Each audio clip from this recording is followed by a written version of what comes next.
Mukaddes Geragos ibadatxanasında aramha çeken, yekelikde doğa dile etmek için kilise geldi. Ol Türkiýanyň günorta gündoğur bölügünde yerleşen Diyarbakır şäherinde Hristiýanlaryň uly bolmadyk jemgyýetiniň agzasy. Emma olaryň sany hayallyk bilen artyp başlady.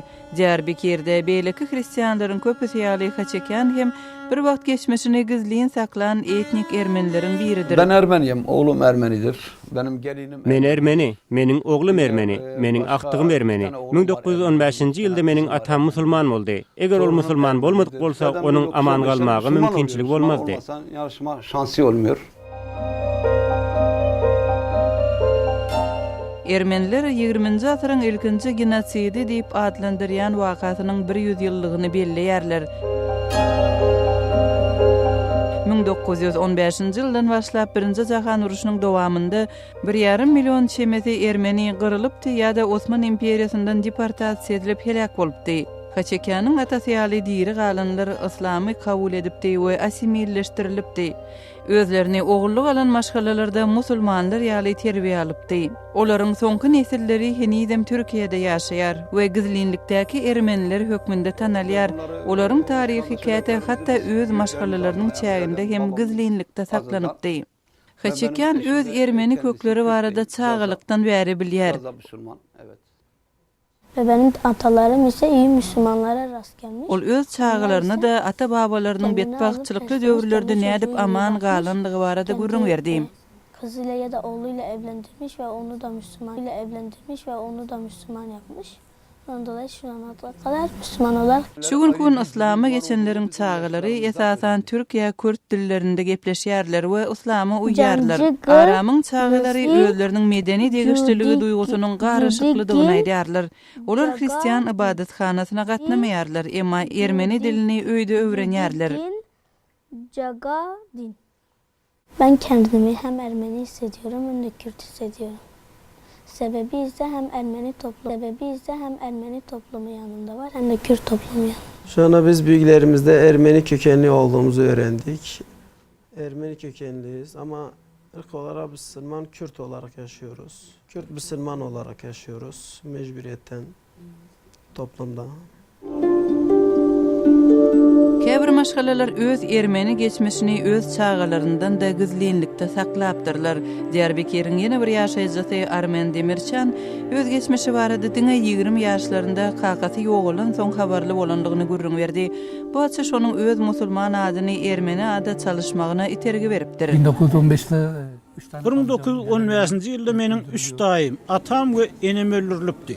Menin kakam 5 ýaşly çağıka Kürt maşgalasy onalyp başga hiç kim görmedi ýaly mal ýatagyna gidilipdir. Olar kakamy öz çağalary ýaly uloldupdyr. Ol öý işlerini edipdir.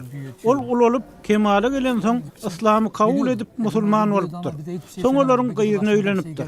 Menin kakam özüniň ermeniligini bilipdir.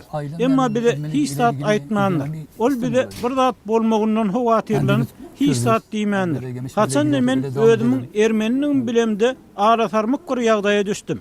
Men özümi Kürt diýip hasaplaýardym.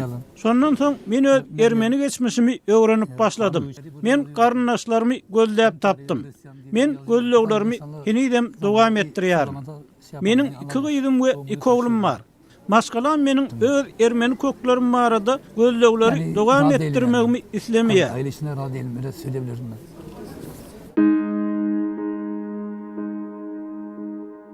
Bu ülkede insanlar Ermeni sözcüğünü bu yurtda adamlar Ermeni sözüne bir-birini näletlemek üçin ulanýarlar. Şeýle ýagdaýda adamlaryň özleriniň Ermeni kökleri barada başgalara gurrun berjegine garaşyp bolmaýar. Başa çaýdylanda şeýle köp wagt 100 ýyl geçmedik bolsa belki-de biz henidem bu barada geplemäge ukyply bolmazdyk. hiç adil değil. Onlar çyýlap Türkiýe 1915-nji ýylyň köpçülikliň gyrgynçylygy baradaky diskussiýalary agressiw basyp ýatyrypdy. Netijede gizlinlikdäki ermeniler we olaryň maşgala taryhy barada hem dymylypdy. Şu günkü genosidiň agzalmagyna ýurtda jinaýat hökmünde seredilýär. Etnik ermeni jurnalisti Hrant Dinka genosida targylanmak bilen baglylykda günäý ýönkölipdi we ol ermenileriň islama geçirilmegi barada açyk çykyş eden ilkinji meşhur şahs bolupdy. Yev hayrura vor köger. Ogagi vorbesi irenç yankı pırgen ogagi islamatsasen aytşamanak anon kalgan. Yete imanayız anons tiva şade yetenzi arsınız. Boş demek milyon, mikani milyon. 2007-nji ýylda diýen Kyýaş türk milletçisiniň hüjümine tedewar boldy. Onuň öldürilmegi köpçülikliň protestleri döretdi. Muňa köpler öwrülşükli bir pursat hökmünde çemeleşdiler. Türkler we ermeniler bileleşip biziň ählimiz Hrant Dink, ählimiz ermeniler diýen şygarlary öňe sürdiler. Türk hökümeti şondan soň Ermenistanyň we öz ermeni ýylatynyň arasynda ýaraşyga tarap hereket etdi. Bu yerde Van kölündäki adada 2010-njy ýylda ermeni hristiýanlary 100 ýyla golay döwürde ilkinji dini ibadatyny geçirdiler. İbadathana Türk hökümetiniň hatabyna dikeldilip işe girdildi. Diyarbekirde de Mukaddes Giragas kilisesinde jaň kakylýar. Bu kilise dikeldilýänçe onuň içi otdan doludy. Üçögde ýokdy. Men gelip doa dilek edýärdim. Men bu ýerde köp göz ýaş döktüm. Men kiliseniň ýeni dikelmegine we hristiýan çağlaryň onu bu şäherde ýeni görüp bilmegine doa dilek edýärdim. Biz ikisini de dikeltdik. Kiliseni hem öz milli gelip çykyşymydy. Restore etdik. Türkiýanyň käbir gizlenen ermenileri sır duýgusynyň gowşap başlanlygyny aýdýarlar. Türkiye eski Türkiye değil. Şuňky Türkiye öňkü Türkiye değil. Ol özgördi. Soňky 10 ýylyň dowamynda adamlar açyk gepläp bilýärler. Geçmişde hiç kim bu arada gepläp bilmeýärdi. Adamlarda gorku bardy. Ema öňkü nesilleriň başdan geçiren gorkusy we ynamsızlygy aradan tiz aýrylmaýar. Ben arkadaşlarımın Ermeni olduğumu söylemiyorum çünkü utanıyorum. Sebebi korkmuyorum da utanıyorum yani. Söyleyemiyorum.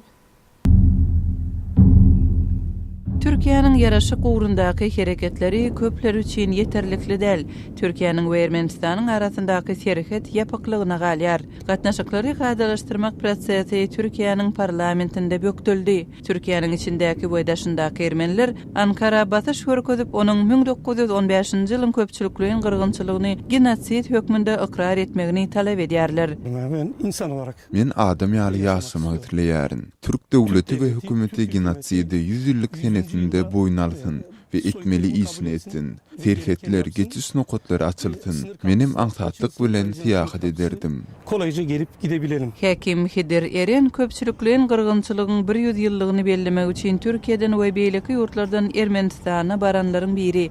Eren we Türkiýeli beýleki ermeniler diňe geçmişiň doly boyun alynmagy arkaly öňe tarap ädim etmäge ýol berilejekdigini aýdýarlar.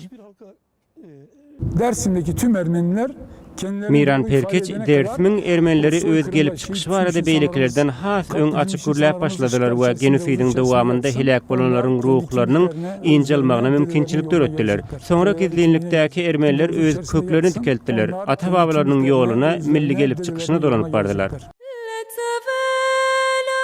Serhedin iki tarapynda da ermeniler öz tarihi agyrysynyň doly ikrar edilmegine, özleriniň açyk we öz goňşulary bilen parahatçylykda ýaşamagyna umyt baglaýarlar.